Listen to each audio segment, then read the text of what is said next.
All right, so you want to understand Kamala Harris, right? I mean, really get to know her, Yeah. not just like her policies and stuff, but Hmm. like the stuff that shaped her, what made her who she is today Yeah. and what all that might tell us about what a Harris presidency would look like. Right.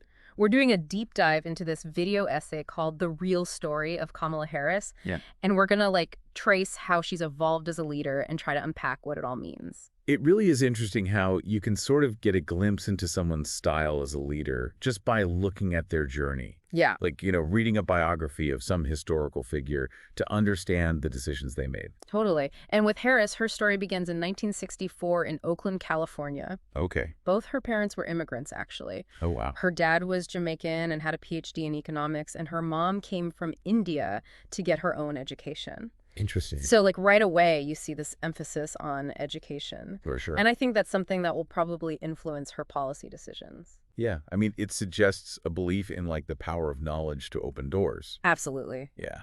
But it wasn't all about academics for her, though. Right. Her parents were super involved in the civil rights movement, so she grew up seeing that fight for justice firsthand. Wow. She even went to a segregated school before experiencing desegregation, which, gives her this really unique understanding of like racial dynamics in America. Yeah, I bet those early experiences with activism and having to navigate that kind of complex social system had a huge impact on how she sees the world. Oh, for sure. It's one thing to see adults fighting for equality, but to actually live through those changes yourself, Right. that must have been powerful. It's intense stuff. Yeah, And then you have to consider the influence of her mother, who raised her and her sister on her own. right. There's this amazing quote from her mom: "You think you just fell out of a coconut tree?" Oh, yeah, I've heard that. It just says so much about her mom's commitment to raising strong and independent daughters. Yeah, totally. It's about knowing you have to fight for what you believe in and not giving up even when things get tough. Yeah. And like knowing where you come from, Exactly. Like you didn't just magically appear here. Exactly. You have a history, a background, Mm-hmm. and it matters. But here's where things get kind of interesting. Okay. While Harris was protesting against government institutions as a student, she was also interning within them. Oh, wow. It's almost as if she was trying to understand these systems from, like, both sides. That's really interesting. Yeah? It seems kind of paradoxical, Yeah. but it's actually a really key part of understanding how she approaches leadership. How so? Well, it seems like she believes that you can create change by working within the system.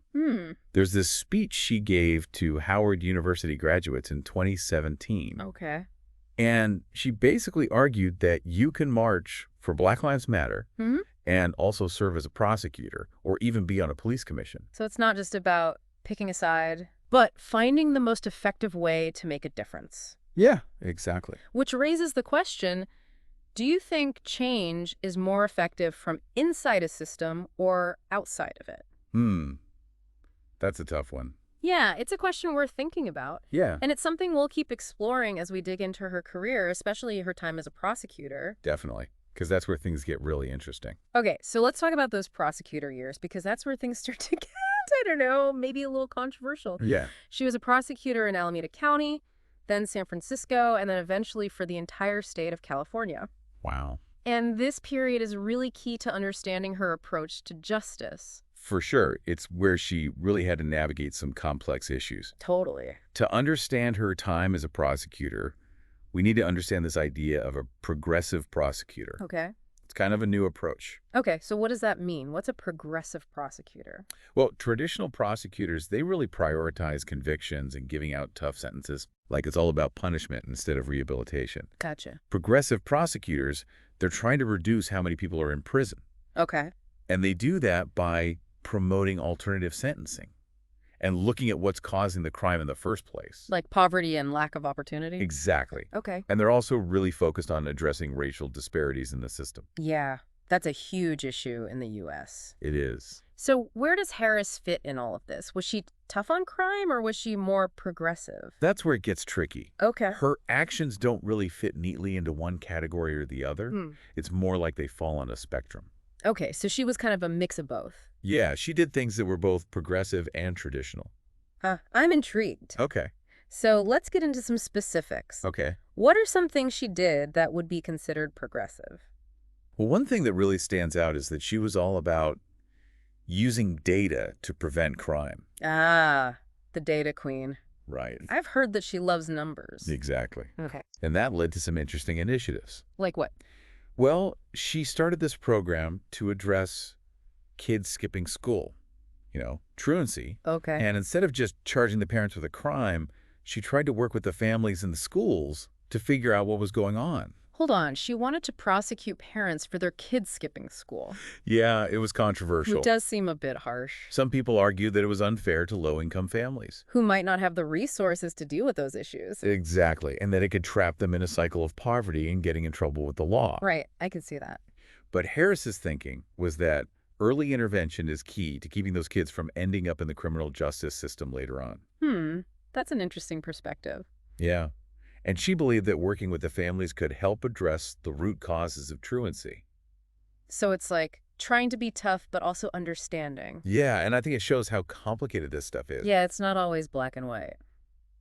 It's not. So that's one example. Right. What else? Well, she was always against the death penalty. Okay, so that's definitely in line with progressive values. It is, and she also went after those big banks after the whole housing crisis in 2008. Oh, right. And got billions of dollars for homeowners who were taken advantage of with these predatory loans. Wow, so she wasn't afraid to challenge big institutions even when it wasn't popular. Nope. That's pretty impressive. She also went after those for-profit colleges that were ripping students off. Ugh. Yeah, those are the worst. Right. Taking advantage of people like that. And she was a big supporter of marriage equality long before it was mainstream, Wow. and advocated for criminal justice reform. Okay, so there's definitely a progressive side to her. Yeah, definitely. But you said there's another side to this story, right? Right. There are some things that don't quite fit that progressive label. Like what? Well, even though she personally opposed the death penalty, Right. she actually defended California's death penalty law in court when she was Attorney General. And that really upset a lot of people who felt like she was choosing her job over her personal beliefs. So she was basically saying her job was to uphold the law, even if she didn't agree with it. Yeah, that's how she explained it. So it's that tension again. Yeah. Trying to uphold the law, but also push for change. It's a tricky balance. It is. And it's something she faced a lot in her career. Okay, interesting. Yeah. She also got a lot of heat for how she handled prison overcrowding. Oh, right. Even though the Supreme Court said California's prisons were way too crowded, like it was unconstitutional, her office fought against releasing prisoners. Really? Yeah, they wanted to find other solutions like building more prisons. So that made people question her commitment to reducing mass incarceration? Right, it seemed like she wasn't really on board with that. It's that balancing act again, isn't it? It is. Trying to work within a system that doesn't want to change. Exactly. But also try and make progress. It is tough. What about her stance on marijuana? California was one of the first states to legalize it, right? It was, but her record on that is complicated. Oh, really? Yeah, as a prosecutor, she was in charge of prosecuting tons of marijuana offenses. Wow. Even though she was okay with medical marijuana. But then as things changed, and more people wanted it legalized, she changed her stance too. Okay. And she became a pretty big advocate for full legalization. So she kind of went with the flow on that one. I guess you could say that. Yeah. Okay, so let's talk about another hot button issue. Okay. Cash bail. Yeah. A lot of people say it's unfair to people who can't afford to pay to get out of jail before their trial. Absolutely. It disproportionately affects low-income defendants. What was her take on that? Well, when she was a prosecutor, she actually defended the use of cash bail. Really? Yeah. So for our listener who might not know, Right. cash bail is basically a system where the judge sets an amount of money and the person accused of the crime has to pay that to get out of jail before their trial. So if they can't afford it, they stay in jail even though they haven't been convicted of anything. Exactly. And people say that creates a two-tiered justice system where your wealth determines whether you stay locked up or not. It's a big problem. Yeah. So on that issue, she was more in line with like the traditional law and order approach. Yeah, definitely more traditional than progressive. Okay, so this is another example of how her record is kind of a mixed bag. It is. It's hard to put her in a box. It really is. It seems like sometimes she challenges the way things are done, and other times she takes a more cautious approach. Right. Like she's always weighing the potential for change against the reality of having to work within a system that's slow to change. That's a really good observation. And it makes me wonder how that will play out if she becomes president. I think it's definitely something to keep in mind as we look at her time in the Senate and as vice president, Okay. because her time as prosecutor really lays the groundwork for how she approaches leadership. Mm. It's this combination of being practical and also committed to justice. So for our listener who's trying to understand Kamala Harris, Yeah. what should they take away from all of this? I think the main thing is that it's not so simple as saying she's progressive or traditional. Okay. Her record shows how hard it is to change a system from the inside. Mm. And it's about trying to balance your ideals with actually getting things done. Yeah. It's messy, It is. but it's real. So it sounds like she's always been someone who isn't afraid to deal with tough issues Right. and make those tough calls, even if they don't fit neatly into any one ideology. Exactly. And maybe that's something we need in a leader. Especially these days when everything is so polarized. Okay, so let's shift gears a bit and talk about her move to national politics. Right. In 2016, she was elected to the Senate. Yep. And this was right after Trump won. Right. So the country was super divided. It was a crazy time. It really was. So she went from working at the state level to the national stage. That's a big jump. It is. But I think her experience as a prosecutor probably helped her prepare for the Senate. How so? Well, they both require you to know the law really well True. and be able to build strong arguments. Mm-hmm. And you have to be good at negotiating with people who don't agree with you. Yeah, that's a key skill in politics. For sure. And she definitely didn't back down from challenging the Trump administration. Oh, no, she went right at them. She used her legal skills to grill those cabinet members and nominees in those hearings. She did. And she often went viral for asking those really sharp questions. She did. And, just cutting through all the BS. She doesn't mince words. Remember that time when she asked a Trump official if he could think of any laws that give the government the power to make decisions about the male body? Oh, yeah, that was classic. She was so good at exposing hypocrisy She was. and challenging people in power. She held the Trump administration accountable. She did. Made them explain themselves and, Yeah. show how their arguments didn't really make sense. She knows how to make a point. She does. So after making a name for herself in the Senate, Mm-hmm. she decided to run for president in 2020. Right. She was up against a lot of other Democrats. There were so many candidates. It was a crowded field. And they were all trying to take on Trump. Exactly. Her campaign focused on her experience as a prosecutor and senator, Yeah. and her commitment to justice and equality, Mm-hmm. and her ability to unite the country. Right. But her campaign didn't really take off the way people thought it would. Yeah. It kind of stalled. Why do you think that was? Well, there were a lot of factors at play. Like what? Well, first of all, the competition was fierce. Mm-hmm. There were some really well-known candidates with strong support. Oh, okay. And then she got attacked from both sides. Oh, really? Yeah, some progressives didn't like her record as a prosecutor. Oh, right. And some conservatives thought she was too liberal. So she was stuck in the middle.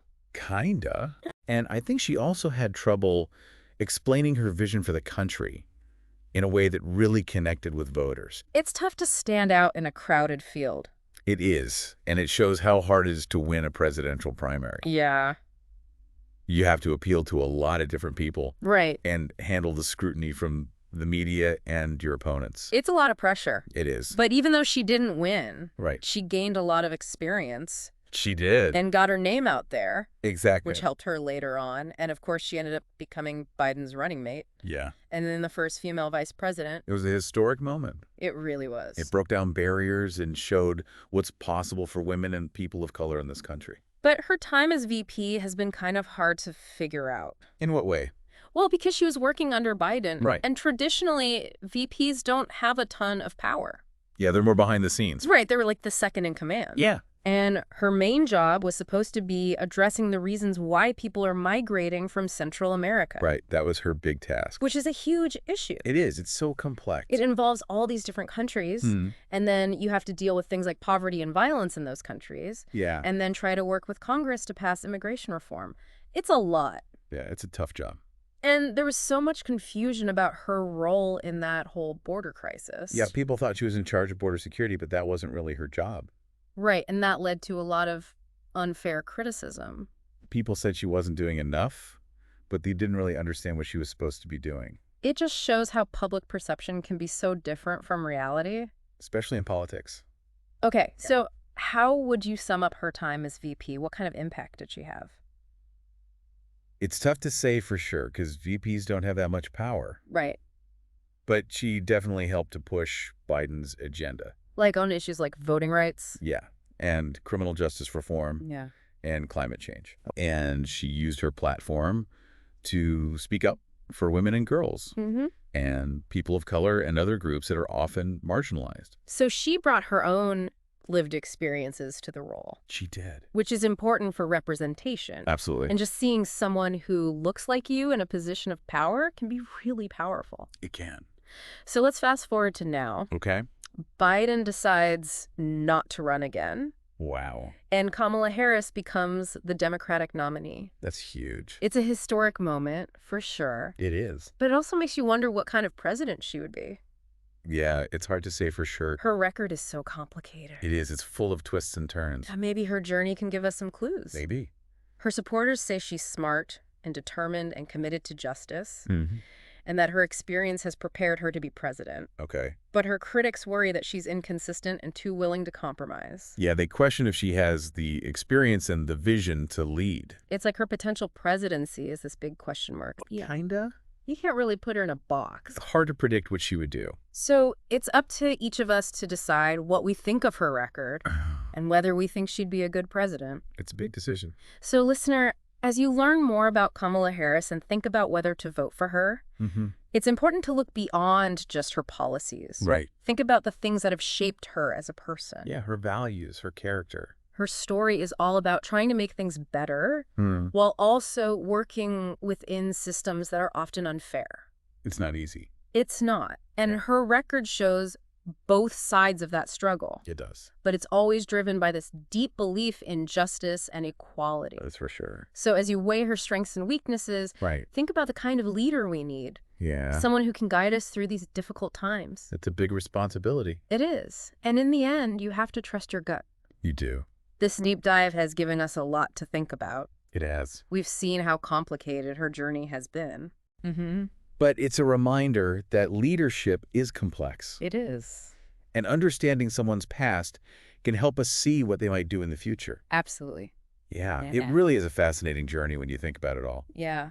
So as we wrap up our deep dive into Kamala Harris, Okay. what stands out to you as like the most significant thing about her story? Like what's the connecting thread through it all?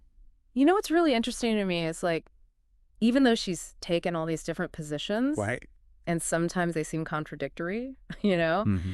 there's this constant pragmatism. Oh, I see what I mean. It's like this through line, you know? Yeah, now that you mention it, I see it too. Yeah. She adapts, right? She figures out how to deal with each challenge as it comes. Exactly. Whether it's working as a prosecutor or, being in the Senate or even being VP. Yeah, it's like she's always adjusting to the situation. Right. Finding a way to make things work. And maybe that's her defining characteristic as a leader. It could be. Think about her time as prosecutor. Like- Some people said she wasn't progressive enough, Right. but others said her approach was actually more effective. Mm-hmm. She was able to get things done within a system that's really hard to change. So it's not about sticking to one ideology no matter what. No. It's about finding a way to move forward, Right. even if you have to compromise sometimes. It's about being practical. And that could be good or bad for her as president. True. On one hand, it means she can probably get things done. Right. Work with people from both parties to find common ground. She's shown she can do that. But on the other hand, people might say she flip-flops. Oh, yeah, that she doesn't have a clear vision. It's interesting to compare her to her opponent in this election. Yeah, how so? He's all about personality and charisma. Mm-hmm. It's more about appealing to people's emotions Yeah. and offering real solutions. So it's like pragmatist versus showman. Exactly. It makes you wonder Yeah. what works better in politics today. Right. Which one are voters going to respond to? It's a tough question. It is. And I think each person has to answer that for themselves. Yeah, for sure. But as we wrap up, I think it's important to remember that leadership is about more than just politics, Absolutely. It's about character, integrity. Trust. Kamala Harris's record might be complicated, Yeah. but her story is inspiring. It is. From being the child of immigrants to potentially becoming the first female president. It shows a lot of resilience. Right. And ambition. And belief in the American dream.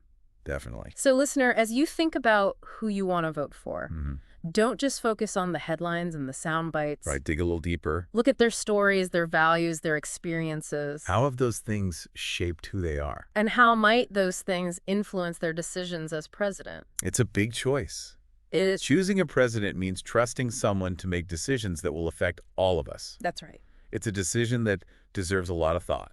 I think this deep dive has given us a lot to consider. Yeah. We've learned about Kamala Harris's strengths, her weaknesses, And all the complexities of her journey. but most importantly, we've been reminded that leadership is complicated. It is? It's not a static thing. It changes and evolves. And understanding someone's past can give us clues about what they might do in the future. Yeah. It helps us see the bigger picture. And that's what this deep dive is all about, helping you see the bigger picture. Exactly. Thanks for joining us on this deep dive into the story of Kamala Harris. It's been a pleasure.